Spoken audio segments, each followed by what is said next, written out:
Assalamualaikum warahmatullahi wabarakatuh. Alhamdulillahirrabbilalamin.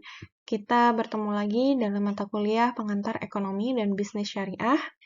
Ini merupakan materi ke-6 dan ke-7, di mana kita akan membahas mengenai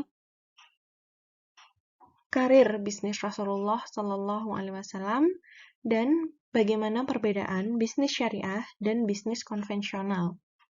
Baik, langsung saja. Baik, selanjutnya kita akan mempelajari mengenai karir bisnis Rasulullah, baik sebelum kenabian dan sesudah kenabian. Sebelum kenabian, Rasulullah Shallallahu Alaihi Wasallam memulai karir bisnisnya dengan magang atau internship. Kepada siapa? Kepada pamannya. Nah, kepada pamannya ikut kemana? Ikut berdagang ke negeri Syam. Kemudian, di sana selama melakukan internship atau magang ini, beliau begitu banyak mempelajari sistem-sistem perdagangan dan aktivitas perdagangan di sana. Sehingga dengan kecerdasan dan kejelian beliau mampu melakukan membentuk bisnisnya sendiri di usia 17 tahun. Di usia 17 tahun beliau sudah menjadi project manager. Jadi melakukan jual beli di kota Mekah, memulai bisnisnya sendiri. Kemudian di usia 24 tahun Rasulullah Shallallahu Alaihi Wasallam mengembangkan bisnisnya dengan bekerja sama dengan para investor, salah satunya yaitu Khadijah radhiyallahu anha. Nah, ada joint owner dan beliau menjadi manajer atau supervisor dari bisnis tersebut. Pada usia 25, Rasulullah menikah dengan Ibunda Khadijah radhiyallahu anha. Kemudian, apa yang dilakukan setelah menikah? Rasulullah berjuang di jalan Allah. Di periode Mekah, melakukan perjuangan, kemudian pindah hijrah ke Madinah. Apa yang dilakukan? Apakah tidak ada aktivitas ekonomi? Tetap ada. Beberapa hal yang dilakukan oleh Rasulullah yaitu mengatur keuangan negara. Yaitu salah satunya pemberlakuan zakat, kemudian pembagian zakat, dan lain sebagainya. Banyak secara makro, jadi dilakukan untuk mengatur sistem ekonomi negaranya, terutama di periode Madinah. Lalu, bagaimana prinsip bisnis yang dilakukan Rasulullah Shallallahu Alaihi Wasallam? Yaitu yang pertama, hal yang perlu diingat, Allah Subhanahu wa Ta'ala adalah penguasa tertinggi sekaligus pemilik absolut seluruh alam semesta.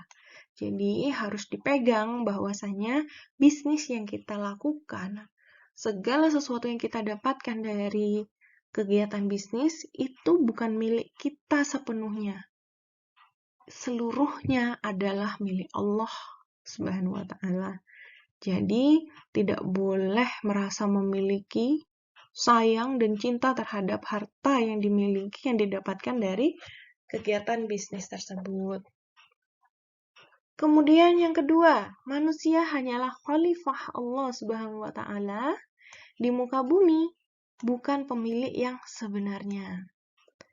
Jadi, sebagai khalifah harus menjaga apapun yang ada di bumi.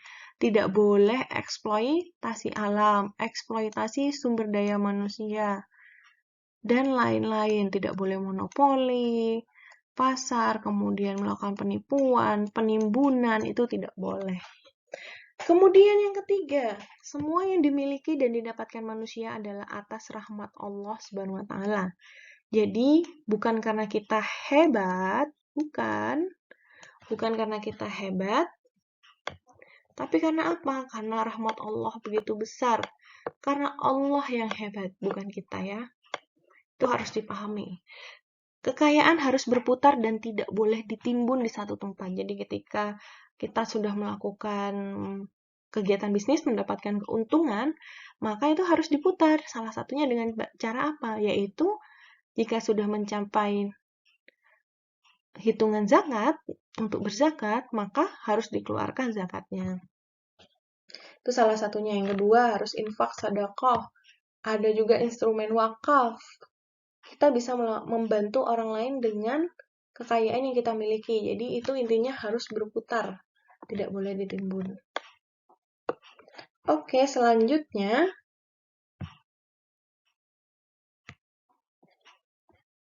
eksploitasi ekonomi dalam bentuk apapun ya, maghrib, maisir, goro, riba, itu harus ditentang, dihilangkan, tidak boleh. Tidak ada alasan kita melanggar ketentuan Allah untuk mendapatkan keuntungan, apalagi keuntungan duniawi.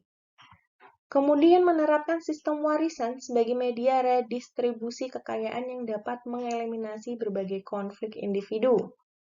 Nah, ini harus diperhatikan.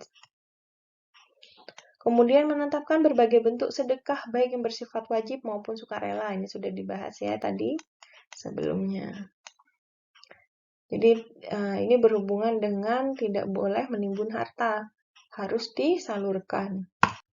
Lalu bagaimana perbedaan antara bisnis Islami dengan bisnis konvensional? Nah, yang pertama ditinjau dari asasnya. Sangat berbeda, asas dari bisnis syariah atau bisnis Islami yaitu tauhid, sedangkan konvensional sekularisme. Kemudian motivasinya. Bisnis syariah motivasinya yaitu untuk mendapatkan kemenangan, kebahagiaan dunia dan akhirat. Nah, bisnis konvensional hanya mencari dunia saja. Tidak ada nih, akhirat tuh nggak ada di catatan mereka. Kemudian orientasinya, yaitu keuntungan dan mendapatkan keberkahan. Sedangkan konvensional hanya ingin mendapatkan keuntungan saja. Kemudian aspek dari etos kerja. Nah, kerja atau berbisnis itu prinsipnya bekerja adalah ibadah. Sedangkan bisnis konvensional memiliki etos kerja, bekerja adalah kebutuhan pribadi, yaitu untuk memenuhi kebutuhan manusia. Sikap dan mental, bisnis syariah menjadi yang terbaik karena Allah, sedangkan konvensional menjadi yang terbaik karena aktualisasi diri untuk menunjukkan kepada diri sendiri maupun orang lain. Kemudian aspek dari keahlian dan pengetahuan, bisnis syariah merupakan kewajiban sebagai muslim. Kenapa? Karena Allah sendiri memerintahkan bahwa manusia itu tidak hanya untuk beribadah, tapi juga bermuamalah, baik dalam bentuk ekonomi, politik, dan lain sebagainya. Kemudian dalam bisnis konvensional, hanya melakukan kewajiban perusahaan atau tugas dari perusahaan. Atau tugas dari kepentingan dia sendiri dalam bisnis. Tuh. Kemudian keberhasilan aspeknya. Apa yang menentukan yaitu usaha dan doa dalam bisnis syariah. Sedangkan dalam bisnis konvensional yaitu hanya usaha. Kemudian dalam aspek pertanggungjawaban. Bisnis Islami sebagai pelaku usaha yaitu sebagai khalifah di muka bumi.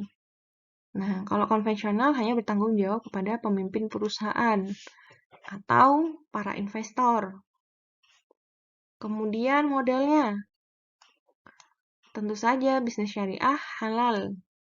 Harus halal ya. Kemudian kalau konvensional bercampur antara halal dan haram. Kemudian sumber dayanya. Sumber daya itu tidak terbatas, namun keinginan manusia itu dibatasi.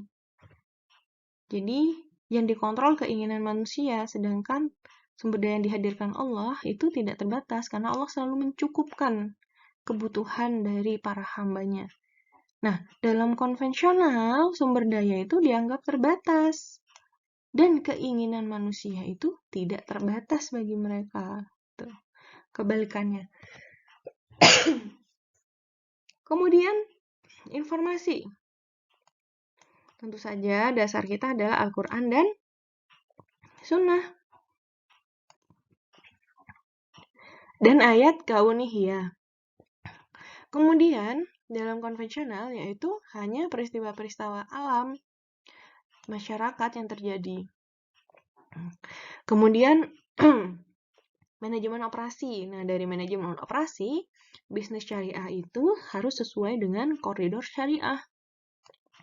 Sedangkan dalam konvensional ditinjau dari bagaimana manajemen operasinya itu efektif dan efisien. Kemudian dari manajemen keuangannya, kalau bisnis Islami harus terlepas dari maghrib, maisir, gharar, riba. Sedangkan konvensional tidak mengenal hal tersebut. Pokoknya yang penting profitnya itu maksimal, mendapatkan keuntungan yang maksimal. Manajemen pemasaran. Dari segi pemasaran, bisnis syariah menciptakan produk kebutuhan masyarakat yang dibutuhkan. Nah, kemudian kalau konvensional menciptakan produk keinginan masyarakat, menimbulkan sifat konsumerisme. Yang penting produknya laku. Kemudian manajemen sumber daya manusianya, kepribadiannya harus Islami di dalam bisnis syariah. Dalam bisnis konvensional, mengikuti budaya perusahaan. Kemudian instrumen pemberdayaan masyarakat. Ada jiswaf, zakat infak, sedekah wakaf. Jika konvensional, ada tapi CSR. Apakah sesuai dengan kaidah Islam? Tentu saja tidak. Zakat ada ketentuannya sendiri, wakaf ada ketentuannya sendiri, sedangkan CSR itu jadi satu. Tahu jenisnya apa. Tuh, tapi tetap sama-sama untuk pemberdayaan masyarakat. Baik demikian pertemuan ke-6 dan ke-7. Jangan lupa untuk mengisi absen dan sampai jumpa di pertemuan berikutnya. Kurang lebihnya mohon maaf. Wassalamualaikum warahmatullahi wabarakatuh.